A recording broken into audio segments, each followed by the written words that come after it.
At first, when Layla had met Quinn, she wanted him to turn her. It was her escape from her time at the Pure base. Day in and out, they would constantly show videos and have classes and training related to their goal. Then, when she could finally relax, she took her time reading fantasy stories of the old. Often in the books, it would talk of a vampire sweeping a girl away from all her problems and taking them to a new world, away from everything. After meeting Quinn, this was what had attracted her, but at the same time, she couldn't forget about the reality of why she was at the base in the first place. Her mind kept straying away and reminded her that she needed to stick to the cause. So she had planned to inform Pure of her findings, a way to make their members stronger without using abilities. However, as she grew closer to Quinn, she was afraid of what would happen to him if she revealed Pure about his identity. There was always the chance that Pure wouldn't agree to it. Sometimes the organization's actions even confused her with how they worked and what they deemed okay. In a way, beast weapons they used were just like abilities, with those more powerful than others. Did Pure distribute them equally to their followers? Yet they deemed this okay. But when she saw what happened with Peter, second thoughts were running through her head. If Layla were to do those things, then she didn't know how she would face her family. She wasn't very close to them, but her mother was all she knew, and all she had right now. If I go off the radar, stop reporting to Pure, and choose to be by Quinn's side, they could run an investigation. They might think at first that what happened to me was the same as everyone else, but they would quickly find out I'm still fine. They would then look into me, send higher-ups, and then Quinn would be in even more trouble, Layla explained. When the time is right, I promise I will be by Quinn's side. Although she had said this, she still wasn't sure herself. When it came between choosing Pure over Quinn right now, she would still choose Pure, where her family was, and now Aaron as well. After hearing her explanation, it seemed Layla had made a lot of sense. She could be lying about the whole thing, but Vorden didn't know how Pure worked. Right now, everything was fine, so he wouldn't want to stir the pot anymore. It's not just about Pure, Vorden replied. You're too weak to help, and it seems like you will cause more problems for us in the future than help. At least you might be of some use to us if you're turned. These last words Vorden spoke were the biggest hit to Layla. She knew this. Her whole life she felt like this, even within the Pure organization. She wasn't any help to her mother, she wasn't any help to her friends, and she couldn't even help much when her friend needed her. Vorden, can I ask? She shouted and focused her thoughts elsewhere. How did you know I was here? This area she was in right now was a place where she and Aaron would often hang out. Nobody came around that place oftenly, so she was surprised when Vorden found her. Your roommate told me, Vorden shouted back as he walked away. Roommate, Sia? How would she know? I'm surprised she paid attention to me and Aaron. She was always off doing her own thing. Maybe that is sweeter than she looks. The next day had arrived, and it had now been a couple of days since the whole event with True Dream was over and done with. The school no longer searched for the missing students. After doing a sweep of the school, it looked like none of the students had seen Peter or Aaron. In the end, they deemed that the video that had been sent must have been true, and they were too late. Things were starting to get back to normal. With this, Logan had made preparations for today. It was the day the student named P.O. Blank would return. With the help of Leo, they were able to gain access to the portal room once again.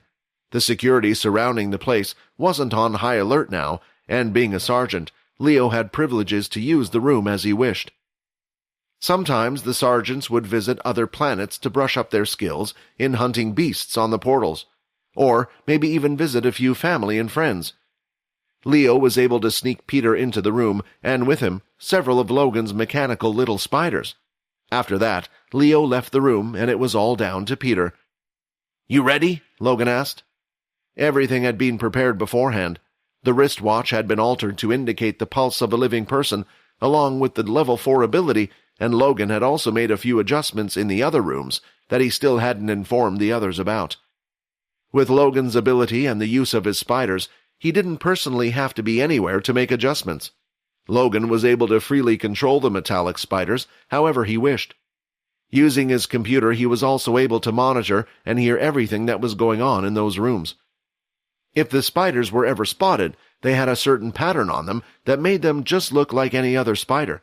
From time to time, people would attempt to splatter them, but Logan would try his best to scurry them away before that happened.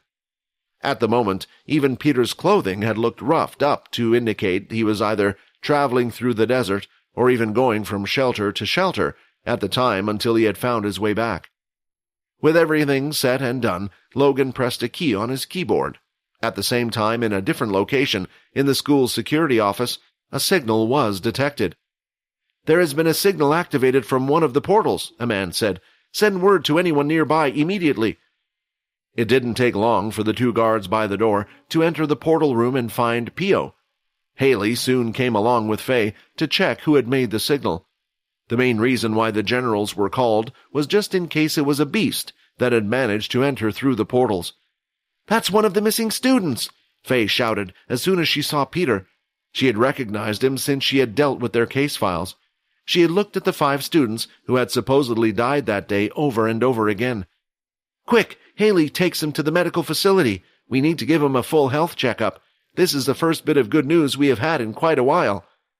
Right inside Logan's room, Quinn and the entire group were standing with a smile, which soon turned into one of horror as they heard those words. "Hey, when have I ever messed up?" Logan complained. "It's pretty obvious that as soon as they find a student who has been missing for a while and comes back in tattered clothes from a planet that had suffered a Dalki attack, the first thing they would do is take him to the medical facility."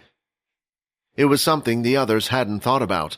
They had all been too busy and focused on their problems. They didn't think this through. All they could do right now was believe in Logan's words and trust him to have a good escape plan. As they took Peter to the medical facility, Haley went ahead and ran a general check on Peter's condition. There wasn't much she needed to do, as technology had come quite a way, and she noticed he didn't have any physical wounds on his body. This meant there was no need for her to personally use her ability to heal anything externally. She hooked Peter up to a large, tube-like machine, while also placing several little of what appeared to be white stickers all over his body. The machine would show his internals and display his insides, as well as see if there was something wrong with any of his organs, including his heart. It further looked into the details of his blood pressure and all sorts of vitals. And everything could be done with the single use of the machine. This was where Logan's ability had come to its advantage. Logan was able to fake a sickness and enter the medical facility beforehand.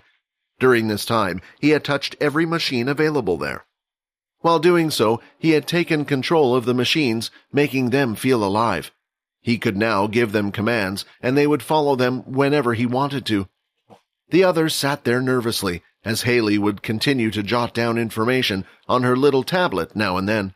She would look at the screen and then go back to her tablet. Hi, Quinn here. Wondering what happens next?